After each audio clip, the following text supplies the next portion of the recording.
finding her Taiwanese identity.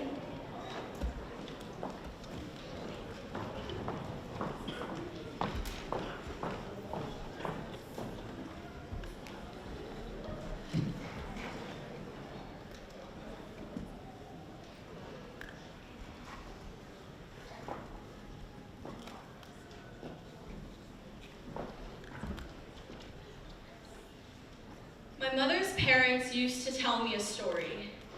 When Taiwan was first founded, they were afraid of invasion because there were enough people in China that Mao Zedong could build a bridge on the backs of the Chinese people drowned in the Formosa Strait, and he could roll his tanks and march his armies right up to Myanmar and Agang's doorstep.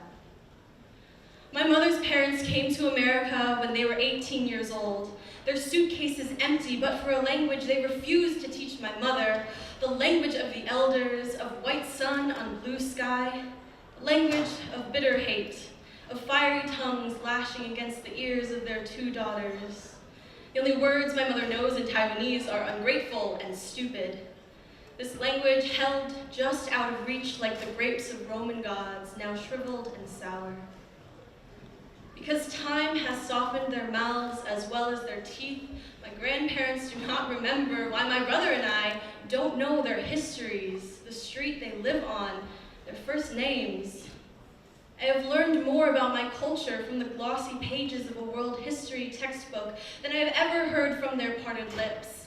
Everyone talks about the diaspora, but I've never heard about mine, where I lost my culture before I learned that my home was not a real country.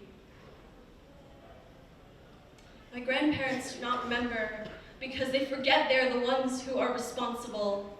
They built a bridge on the body of my mother and they rolled their love like a tank across her shoulders. My mother tried to teach us love of red bean paste and bonbao and mochi, pronounced like moichi because that's how her parents said it.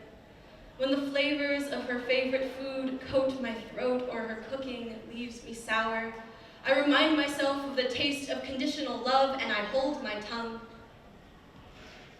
All I've learned about my culture has been kneaded from the palms of my mother's hands into mooncakes and scallion pancakes, but there is more to being Taiwanese than what can be bought at a night market.